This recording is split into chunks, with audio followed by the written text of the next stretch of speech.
Hi friends, సింధూరం, రక్తచందనం, బంధూకం, సంధ్యారాగం, పులి చంపిన లేడి నెత్తురు, ఎగరేసిన ఎర్రని జెండా, రుద్రాళిక నయన జ్వాలిక, కలకత్తా కాళిక నాలిక కావాలో ఈ నవకవనానికి. ప్రతి ఒక్కరూ ఈ వీడియోకు లైకులు కొట్టి కామెంట్ సెక్షన్ లో #ఆపరేషన్ సింధూర్ అని చెప్పి రాయండి. ఆ తరుణం ఆసన్నమయ్యింది. ఒక అద్భుతమైన వార్తతో ఈరోజు మీ అందరినీ నేను నిద్రలేపుతూ ఉన్నాను. ఆపరేషన్ సింధూర్ పేరిట నరేంద్ర మోదీ మళ్లీ పాకిస్తాన్ను చావు దెబ్బ కొట్టాడు అన్నట్టు భారతదేశంలో ఉన్న మీరందరూ కూడా నిద్రపోతూ ఉండొచ్చు. ఈ సమయానికి చాలా డీప్ స్లీప్లో ఉంటారు అని చెప్పి నాకు తెలుసు. అయితే భారతదేశంలో దాదాపు ఉదయం కావస్తున్న వేళ, అలాగే అర్ధరాత్రి, మాకిక్కడ ఫుల్ ఎండ ఉంది. రెగ్యులర్గా కంటిన్యూగా వార్తలు చూస్తూనే ఉన్నాము. భారత్ పాకిస్తాన్ల మధ్య తీవ్ర ఉద్రిక్త వాతావరణం నెలకొని ఉంది. అందరికీ తెలిసిందే. ఒక పక్క మే 7వ తేదీన మాక్ డ్రిల్స్, క్రాష్, బ్లాక్అవుట్ పరేడ్ ఇవన్నీ కూడా ఉంటాయి అని చెప్పి నరేంద్ర మోదీ గారు చాలా తెలివిగా పాకిస్తాన్ను డైవర్ట్ చేసి మరీ మంగళవారం అర్ధరాత్రి 1:44 ఆపరేషన్ సింధూర్ పేరుతో పాకిస్తాన్లోని ఉగ్రస్థావరాలపై భారత సైన్యం మెరుపు దాడులు చేపట్టింది. పాక్ ఆక్రమిత కాశ్మీర్ లోపలికి, పాక్ ఆక్రమిత కాశ్మీర్తో పాటు పాకిస్తాన్ లోపల ఉన్న ఉగ్రవాదుల ఇన్ఫ్రాస్ట్రక్చర్ని, అంటే మౌలిక సదుపాయాలను ధ్వంసం చేశాయి. భారత్ ఒక్కసారిగా విజృంభించింది. ఎవరైతే భారతదేశం మీద కుట్ర పన్నారు తీవ్రవాదులు అని భారతదేశం భావిస్తోందో, మొత్తం 9 ఉగ్రవాద స్థావరాల మీద భారతదేశం బాంబు దాడులు జరిపింది. పర్ఫెక్ట్ టార్గెట్ అనంటే ప్రెసెషన్ అని చెప్పి మనం పిలుస్తాం. ఆర్మీ పరిభాషలో పర్ఫెక్ట్ ప్రెసెషన్ సెట్ చేసుకొని మరి 0% డిఫెక్ట్తో 100% ప్రెసెషన్తో 9 ఉగ్రవాద స్థావరాలను టార్గెట్ చేసింది భారతీయ ఆర్మీ. ఉద్రిక్త పరిస్థితులు ఏమీ తలెత్తకుండా పాక్ యొక్క రాడార్ వ్యవస్థను దాటుకుంటూ POK లోపలికి దూసుకొని వెళ్ళిపోయింది.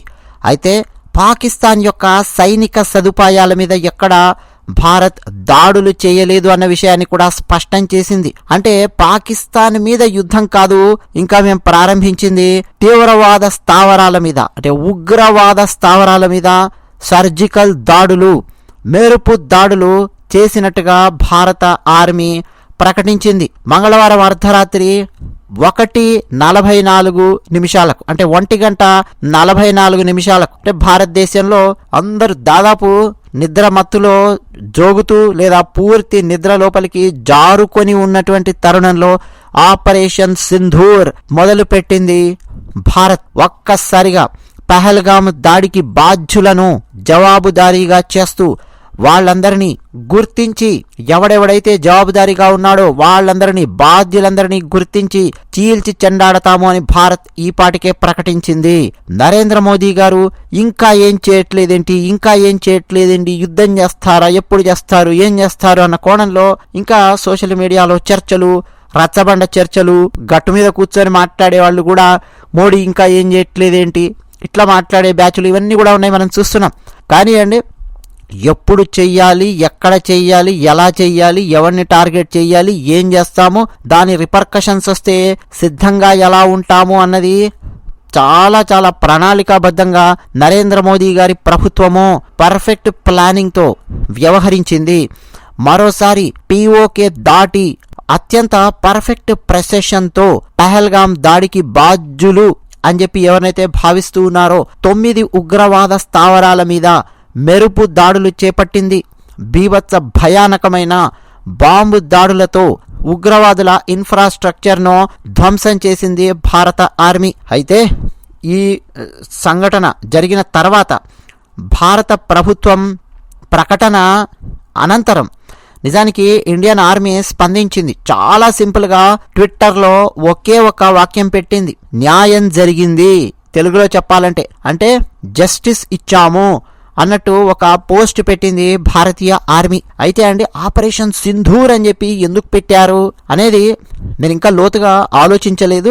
టక్కున వార్తలు చూస్తుంటేనే నా భార్య అంటోందనమాట, సింధూర్ అని చెప్పి ఎందుకు పెట్టి ఉంటారు అంటే ఆడవాళ్లకు సింధూరం లేకుండా చేశారు కదా వాళ్ళు తీవ్రవాదులు, మగవాళ్ళందరినీ చంపారు అంటే ఇక ఆడవాళ్లు సింధూరం పెట్టుకోకుండా ఆ సింధూరానికి దూరం చేశారు, విధవలం చేశారు మహిళలను, అందుకని చెప్పి ఆ మహిళలకు న్యాయం చేయడం కోసమని ఆపరేషన్ సింధూర్ అని చెప్పి పేరు పెట్టి ఉంటారు అని చెప్పి నా భార్య చెప్తోంది అనమాట.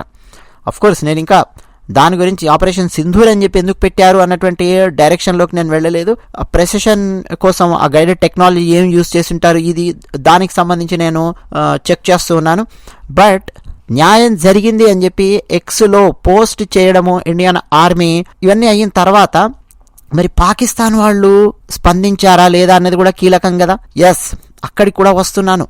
భారత్ చేసిన మెరుపు దాడులను పాకిస్తాన్ సైన్యం ధృవీకరించింది. Pakistan DG ISPR lieutenant general Ahmed Sharif Chaudhry ఆయన స్పందించాడు. ఆయన ఏమన్నాడంటే పాకిస్తాన్లోని కొట్లీ, మురిడ్కే, బహవల్పూర్, ముజఫరాబాద్ ఈ ప్రాంతాలలో అంటే కొట్లీ, మురిడ్కే, బహవల్పూర్, ముజఫరాబాద్ పాకిస్తాన్లోని ఈ 4 ప్రాంతాలలో మెరుపు దాడులు జరిగాయి అని చెప్పి పాకిస్తాన్ సైన్యము ధృవీకరించింది. ఆ దాడులలో కొంతమంది చనిపోయారు, ఎంతమంది చనిపోయారు అన్నటువంటిది ఇంకా పాకిస్తాన్ ప్రకటించలేదు. కొంతమంది గాయాలయ్యాయి అనేది పాకిస్తాన్ ఆర్మీ చెప్తోంది. ఆఫ్ కోర్స్ పాకిస్తాన్ ఆర్మీ ఏం చేస్తుందంటే నెంబర్స్ బాగా తగ్గించి చెప్తుంది.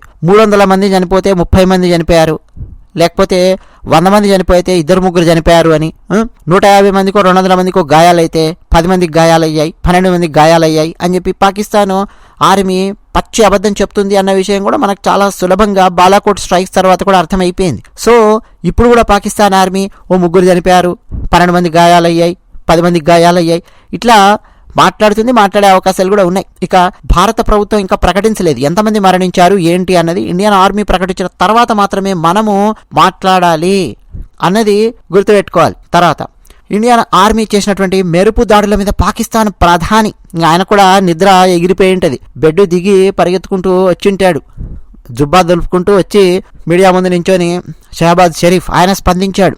అఫ్కోర్స్ ఆయన భాష ఎలా ఉంటుందో తెలుసు కదా. మోసపూరితమైన శత్రువు భారతదేశం పాకిస్తాన్లోని 5 ప్రాంతాల్లో దాడులు జరిపింది. ఈ చర్యలకు పాకిస్తాన్ ఖచ్చితంగా బదులు తీర్చుకుంటుంది. ఈ సమయంలో పాకిస్తాన్ సైన్యం వెంట దేశమంతటా నిలబడి ఉంది. శత్రువులను ఎలా ఎదుర్కోవాలో పాకిస్తాన్కు అంటే పాకిస్తాన్ ఆర్మీకి తెలుసు. ప్రత్యర్థి యొక్క ప్లాన్స్ను మేము ఎట్టి పరిస్థితుల్లో నెరవేరనివ్వము అని చెప్పి ఎక్స్లో పోస్ట్ చేశారు. అయితే పాకిస్తాన్ ప్రధాని ప్రకటన చేసిన తర్వాత ఇక పాకిస్తాన్ సైన్యము కంటిన్యూస్గా గత 4 గంటల నుంచి ఇప్పుడు మాకు టైము 6:15 అవుతోంది సాయంత్రం నేను మాట్లాడుతున్న టైంకి విపరీతంగా కాల్పులు ప్రారంభించింది. అంటే భారత్ పాకిస్తాన్ సరిహద్దుల్లో పూంచ్ సెక్టర్, ఆ సరిహద్దుల్లో రాజౌరీ సెక్టర్లో పాకిస్తాన్ సైన్యము కంటిన్యూస్గా కాల్పులు ప్రారంభించింది. భారత సైన్యము వాళ్లకు ఆన్సర్ ఇస్తోంది. అయితే మెరుపు దాడులకు సంబంధించిన వీడియోలు కూడా ప్రస్తుతం సోషల్ మీడియాలో వైరల్గా మారాయి. దాడులు చేపట్టిన ప్రాంతాలకు సంబంధించిన వివరాలను భారత సైన్యం అయితే ఇంకా వెల్లడించలేదు. భారత సైన్యం వెల్లడించిన తర్వాత భారత సైన్యము ఆథెంటిక్ వీడియోలు రిలీజ్ చేసిన తర్వాత భారత సైన్యము ఎంతమంది మరణించారనేది కన్ఫర్మ్ చేసిన తర్వాత మాత్రమే మనం దాని గురించి మాట్లాడాల్సినటువంటి అవసరం ఉంటుంది. ఇక ఈలోపే రకరకాల థంబ్నెయిల్స్ పెట్టి రెచ్చిపోయే బ్యాచ్లు, అబద్ధాలు ప్రచారం చేసేవాళ్ళు కూడా విస్తృతంగా పెరుగుతారు. బట్ భారత సైన్యం లేదా భారత ప్రభుత్వం మాట్లాడిన తర్వాత మాత్రమే ఎంతమంది మరణించారు అక్కడ ఏంటి, ఆ వీడియోస్ రిలీజ్ చేస్తే ఏంటి, దాని గురించి మాత్రం మనం అప్పుడు మాట్లాడాల్సినటువంటి అవసరం ఉంటుంది. ఇక తీవ్రవాద గ్రూప్ లష్కరే తోయిబాకు చెందినటువంటి వాళ్లకు మురిడ్కే అనే ప్రాంతం పాకిస్తాన్లో హెడ్ క్వార్టర్స్గా ఉంది. ఇక పాకిస్తాన్లోని పంజాబ్ ప్రావిన్స్లో ఉంటుంది బహవల్పూర్. మసూద్ అజర్ నేతృత్వంలోని జైషే మహమ్మద్కు స్థావరంగా ఉంది.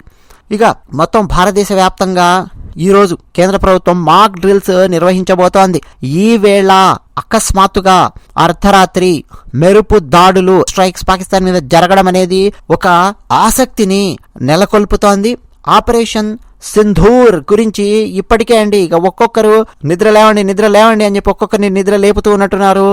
అఫ్ కోర్స్ మన కేంద్ర మంత్రులు వాళ్ళెవరూ నిద్రపోయి ఉండరు, కీలకమైనటువంటి వాళ్ళకి తెలిసి ఉంటుంది. ఇక ప్రముఖులు, మంత్రులు వీళ్ళందరూ సోషల్ మీడియా వేదికగా స్పందించడం మొదలు పెట్టారు. సో ఆపరేషన్ సింధూర్ మొత్తానికి భారత్ పాకిస్తాన్లోని ఉగ్ర స్థావరాల మీద మెరుపు దాడులు చేసింది. సర్జికల్ స్ట్రైక్స్ చేసి ఉగ్ర స్థావరాల మీద దాడులు చేసి ఉగ్ర స్థావరాలను బద్దలు కొట్టింది. ఒకవేళ నెక్స్ట్ పాకిస్తాన్ కనుక ఏమన్నా రిటార్ట్ ఇవ్వడానికి ప్రయత్నం చేస్తే, అంటే నెక్స్ట్ ఈ రోజు కానీ రేపు కానీ ఎయిర్ స్ట్రైక్స్ చేసే అవకాశం కూడా ఉంటుంది కదా, అలాంటివి ఏమన్నా చేస్తే వాళ్ళ ఫ్లైట్స్ను కుప్ప కూల్చడానికి సిద్ధంగా రెడీగా ఏమేం పెట్టారో నిన్నగాక మనము ఇగ్లా-ఎస్ గురించి మాట్లాడుకున్నాం.